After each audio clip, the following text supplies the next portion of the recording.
Hey guys, and welcome back to Helen's story in Knight's Journey of Dreams. We're going to be doing the missions in Aqua Garden today, so we get to another look at the wonderful, wonderful level. Oh, with all its beauty and wonderment, and God help me, I'm running out of adjectives here, guys. Well, I'm pretty certain you'll be saying something else in a few minutes. Okay. Yeah, because the problem that I have with Helen's challenges is that some of them are just plain not good. I mean, this one is alright, it's relatively fun if... Awful camera angle. Okay. And the controls aren't as good as you'd want them to be. Yeah. Man, the commentary for, like, Will's story and Helen's story is pretty much... Wait for it. Nights and day? No? Should I show myself up? I'm going to get a pole just to yank you off stage. I thought you were going to say I'm going to have a poll to try and evict you from the leadership of HellfireComms. Oh, jeez. No, Tom, we're not going to try and pull a coup on you. I wouldn't blame you if you did, mate. Oh, nights. Oh god, the awkward laughing. Wow, do we actually have the voice actor for Helen in this call? I was trying to pull a Tidus. It's technically Tidus, isn't it? Yes, and that laugh is on purpose. The voice actor for Tidus basically confirmed that in one of his many many vlogs, which are great, by the way. James Arnold Taylor does a lot of good work on YouTube. Okay, push the walls of water into the aqua globe to make it as big as you can. Alright. So, yeah, you're just pushing loads of water globules into the big thing in the middle. Doesn't seem too bad. It's not too bad. It's quite a fun mission, and what's quite cool is that there's a little bit of strategy about it, because you can put smaller balls into bigger balls, and that sort of makes them easier to push around to get them into the centre, but it also means that you're slightly more likely to clip the nightmare and potentially pop the bubble. Although, actually not pop the bubble, but bounce off nightmare and therefore struggle to get the thing in. Okay. You need to hit, I think it's about 30 bubbles to pass the mission, or it might be 20, I can't quite remember. So explain to me why we're doing this exactly in the context of the story, because I completely blanked out. They're just having fun. Okay. And so Helen and Knights thought, well, let's show them how it's done. Oh yeah, this is how you have fun. Watch and learn, midgets. I mean, I think the other thing is that Al was taking part, and they wanted to show Al who's boss. Okay. That's why they were laughing at him. Yeah. Yeah, Al gets shat on a lot, I've noticed, in Knights. Well, anyway, I suppose he's the old fogey character. And so that type of character always gets a little bit shat on. The number in the bottom corner, that's basically showing you your passing rate. So once the blue line gets above the dotted line, you've basically passed. Okay. And then, considering, like, you really should have no problems passing this mission. It is so easy. Basically what Richie's trying to say is, if you fail at this, just take the disc out of the console, frisbee it out the window, and go play Sonic and the Secret Rings, because it's all you deserve. No, nobody deserves to suffer through Sonic and the Secret Rings. I can't believe at one point in time I said Secret Rings was underrated. Never gonna live that down. Mostly due to Flame. Yeah. You're not ever going to live that down, because for many, many years whilst you said that, I was just like, no, Tom, you're talking rubbish.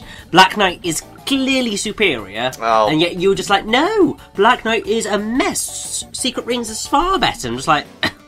What are you on, mate? Black Knight is technically better, but a mess is still a mess. Neither of the storybook games are very good, no matter how pleasant and feelsy the story of Black Knight is, which is honestly pretty good. There's more to Black Knight that's good than that, but there's no point in debating that until potentially at some point you, Flame, and I do Black Knight for the channel, if that ever materialises. Don't know whether it will, but... Ah yes, the BK Redux.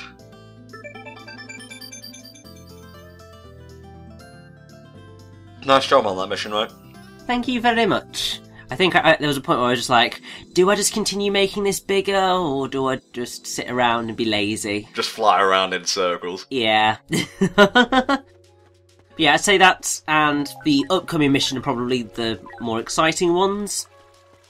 Because the last quirky mission of Helen's is... At least in terms of Aqua Gardens, you mean? Yeah. So you back-ended this video with the shit stuff? Well, the game back-ended the stage with this. It's basically saying, oh, you don't mind, Helen. Oh, we'll get to the bad stuff. Wow, what a bait and switch. Jelly hands. Sorry, I can't not notice it anymore. Essentially, what happens with Helen is that you remember that Broadway Guide mission with Will? Yes? Well, every single one of Helen's levels has one of those missions in it. Okay.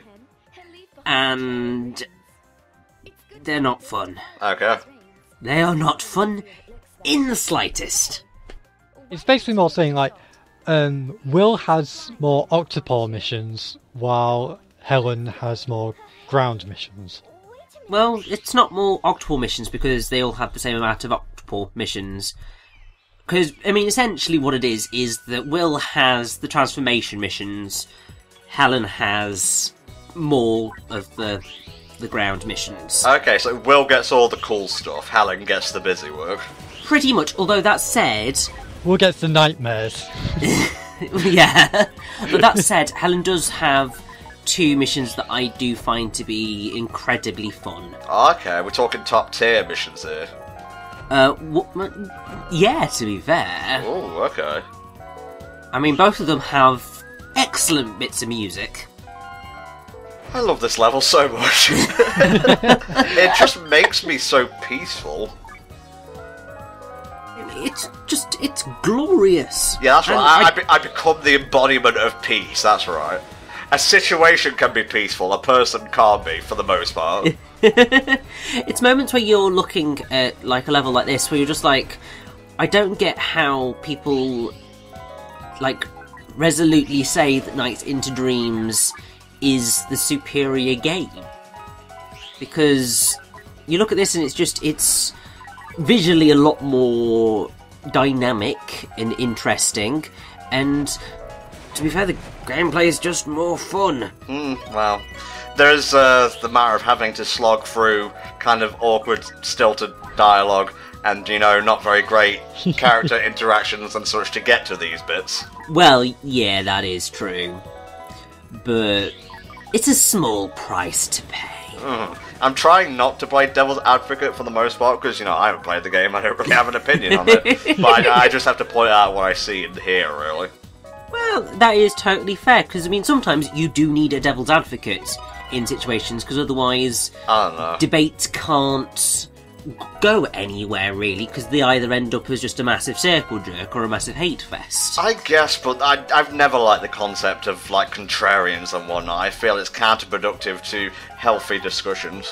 Oh, definitely. I mean, sometimes just being a devil's advocate for the sake of being a devil's advocate when there's not a point to be made is useless. But if there is the implication that maybe one side hasn't entirely thought everything through, a devil's advocate can be useful. Yes.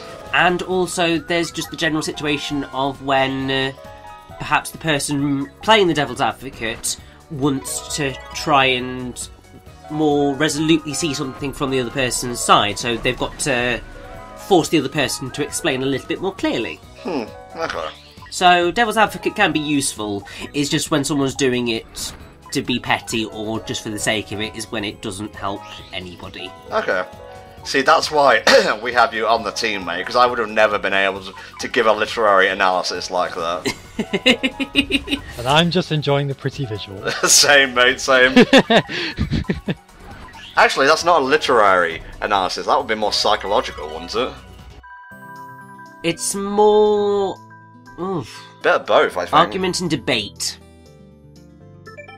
Critical thinking. Yeah, critical thinking is the key to success. Quite right. After all, that's what a gentleman does. Mate, I'm looking forward so much to us doing Layton 2 in November. Order that shit, by the way. I did it before we start comms. Hallelujah! Oh, yeah.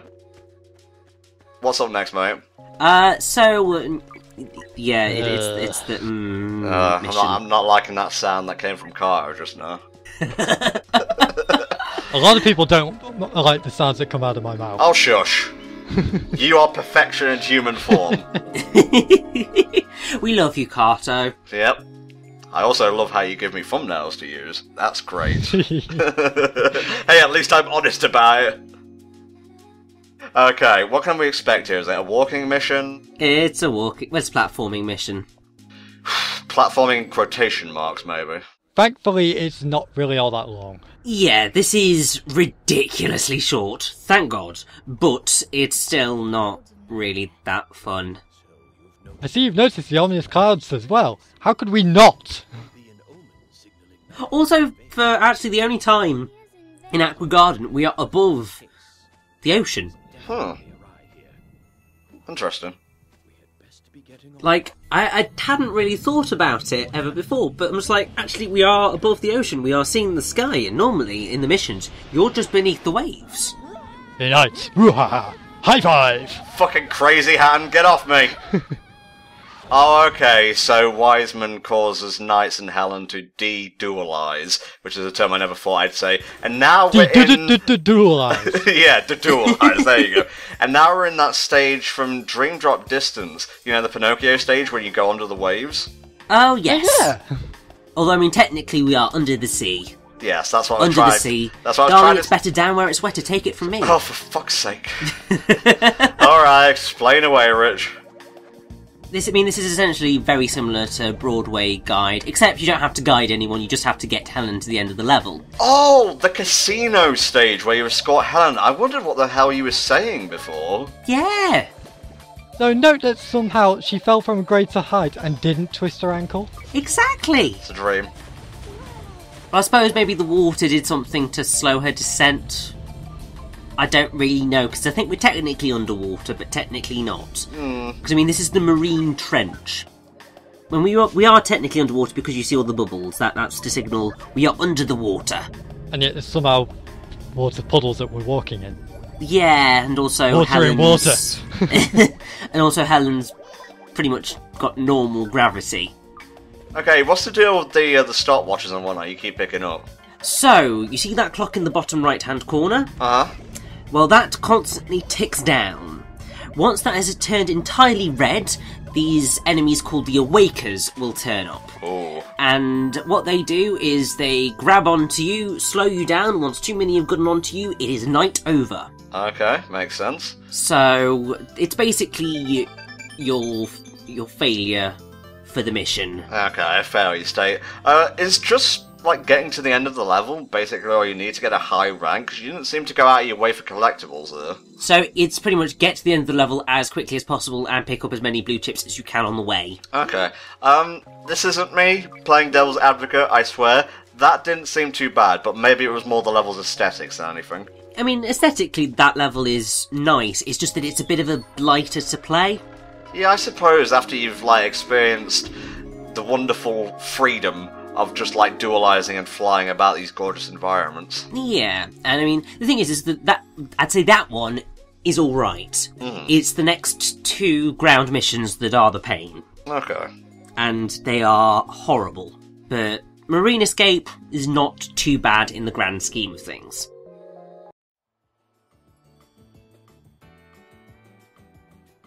Nah, it's loafing about as usual. A lot of light has returned to this always sunny land. Oh yeah. Whoa, what the... Oh my god! And chomp, never seen again. I just want to screen cap that and put it on Twitter. Wait until the part is over, Tom. I will.